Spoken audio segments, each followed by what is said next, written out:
gang, it's Kevin, Relic Rescue. I've got Jim and Rob with me today. Hey boys. Fucking gangsters. So we're back out in the same field again. We found a homestead back there, so we're gonna go and have a look at that. We're gonna hit different spots this morning, though. Yeah, I'm gonna head back down to this corner. We got some clay pipe stems out of there the other day.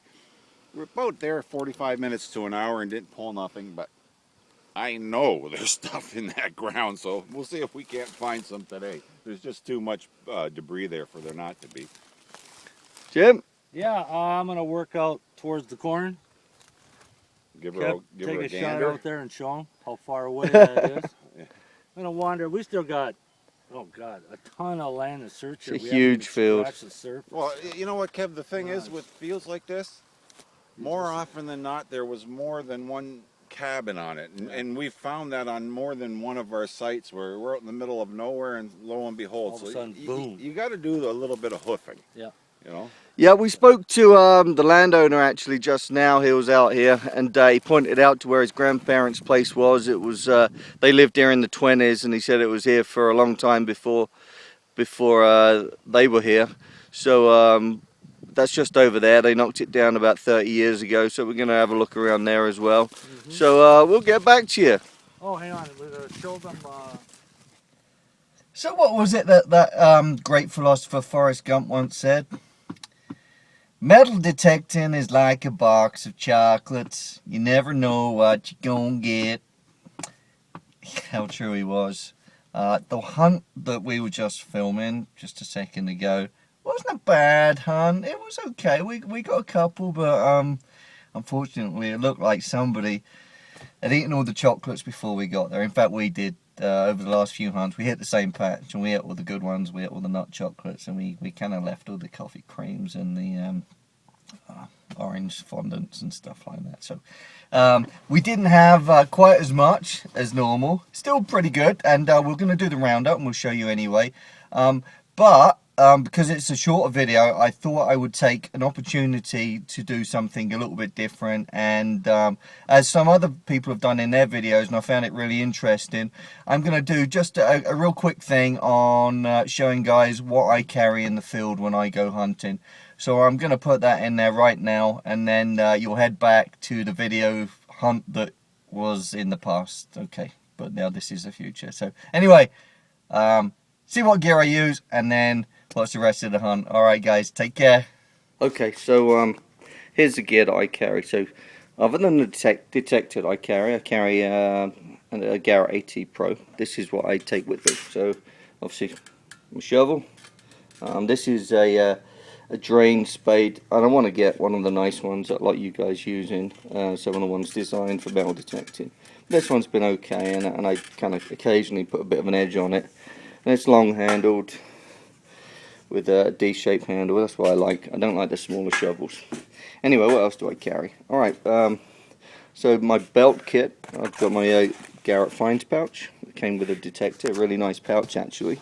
Then on the same belt for that pouch, I carry my little digger stroke cutter. It's a Fiskars one, and I put a little edge on that. It's quite sharp, not as good as the Leshy ones that some of you guys use, but pretty good anyway. It's okay. Then I got my pistol probe. I think I said before the holster broke on that, so I use an old pistol holster now, which works actually really well. But works perfectly, in fact. And I've got this, just a plastic trowel. And this is good because when I work with in a hole and I know the target's in there somewhere, I've got the pistol probe in one hand and this in the other, and it's not metal, so it allows me to get a scoop of the earth and just run it over the pistol probe, and it works there. And I've just used one of my old handcuff pouches there, cut it into the bottom, and that fits in there really perfectly, nice and securely. So for this I throw my junk. It sits at the back. I like it at the back, and I throw my junk or my bigger iron finds. Then next I tuck this towel into my belt, kind of like the quarterbacks do on the NFL games, and that I can just dry my hands, or if I get a good find, I can get some of the earth off that. knee pads, very important. Protect those knees. These foam backed with a plastic front. Not very expensive, just from a hardware store. And always wear a like a fishing vest. This is what I use. These pockets, I think I put things like my keys, cell phone in there, and I've got spare batteries in there for my detector, for the pistol probe, and Jakey's detector too. Keep a little plastic box up here for, I know, my smaller finds like musket balls and coins and stuff like that. Then this is really useful. Just from the dollar store, a little squirty water bottle. You get a coin or something, want to say, give it a few squirts on that, and gently dab it with this. Don't damage it, and I can normally read pretty straight away what I've got. And up the top here, I just keep a magnifying glass. So I find, for me, this fishing vest works really well. And this is a new purchase that I got very recently after seeing Terry Delaware Digger, what he uses, and it's a water carrier. It's like an army style water bladder. It goes on your back. It's pretty light, and it's got this little pipe that comes over the top, and you can suck the water out of there. Actually, I really like it. Some of the weather here, we get up into the 90s, and they're hard hunts. So I've tried having water on my pouch, and it just drags it down. So I find it easier to carry water on my back, and I really like this thing. I got it from eBay, 20 bucks. What a steal! If anybody's interested, I can sort out the details and let anybody know. But very happy with that. In the truck, I always bring a garbage bin with me. Leave it in the truck, or I take it out to whether we're gonna kind of make a base camp for the day and eat our lunch, and any of our garbage we all throw it in there, and I just dump it when I get home. Just keep a bag with spare gloves. Always take gloves with you out on the field. Bug spray, sunscreen, things like that. Getting spare batteries. I've got a pad, pen, bits like that in there. I leave that in the car, and I come back to it if I need it. So that's the stuff that I take out with me. Just thought it might be interesting to see. So the pistol probe sits on my left. I like to use it, bring it with my left hand. The pouch sits behind me. This sits on my right hip towards the back, and this is my weapon of choice by my right hand when I'm out there. But there we go. Anyway, so now let's get back to that hunt, which is in the past, but kind of real time as well for you guys. So enjoy. Cheers. Bye. Okay, it was a hard hunt. Oh, that looks like large US. That's not a queen pick. Saved it so when we all get here we can take a peek. Yeah, the pickings were sparse today. Oh, wait a minute. Okay. That looks. It is a Canadian, yeah. Okay. Yep. Definitely, eh? Oh well. We'll take it for what else come up today, but you know what, we spent probably 80% of the, hit it again, Jim? 80% of this day just hoofing, looking for new areas. So, oh yeah, that's in very nice condition, real nice. That's a clean Vic. Looks like oh yeah, here. There you are. You should be able to see it right with without the loop. 1710. Congratulations, eh? Very rare. Hey, yeah, very rare. Very early, very early Queen Vic. 60 years before she was born, in fact.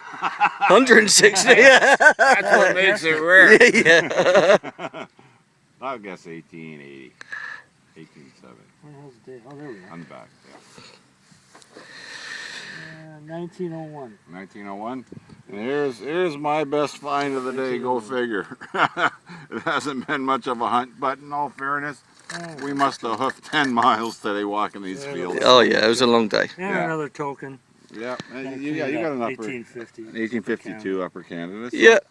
I mean, we got the usual trinkets and junk, but Yeah, the usual. But you know what? At least we got it out of our system Yeah. to walk some of these Yeah. fields. So now we Yeah. know we've got maybe 2-3 spots in them. And to be honest with you, Spoon handle. That's Yeah. kind of cool. all three of us are tired of hunting in the stubble. So I think we're going to give it a rest for a bit until You they gotta plow wait it. until she gets open. Oh, it's got to be turned over. Oh, that was a good walk. Hey, So this is the stuff I pulled out today. Again, not much to shout about really. I was going after iron as well. All sorts of bits and pieces of iron there. See, Rob had a couple of buckles. I had 3 musket balls. It's probably the best I managed today. It was real tough going in the conditions again today. But there we go. A successful day out because a good day's hunting anyway. Alright, cheers. Take care, bye. Okay, before we wrap up this video, just wanted to do a few shout outs to some of the regular contributors for our hunts. So Papa Bear, we look forward to hooking up with you at some stage. We're going to get together for a hunt. That'll be really cool. Dave from Scotland, awesome, great videos. Keep up the good work. Terry from Delaware, awesome, great videos, real nice guy. Stealth Diggers, again, good luck. Hope you're out there and doing some good hunts. Hold on, what's going on behind me? What's going on, guys? You gotta go in the stubble. We gotta walk 20 You gotta miles. go in the frickin' stubble. What's the matter with you? Next time we're gonna do what I say. We're not gonna go walk. Oh, hey, don't be Hey, filming this. shut that camera Oh, off. alright, okay, so anyway, probably shouldn't have got that. But I'll leave the kids and they can squabble on the way home. I'm going home in my Jeep and I think Jim will probably end up walking. Alright guys, thanks for watching, thanks for subscribing, and we'll see you at the next hunt.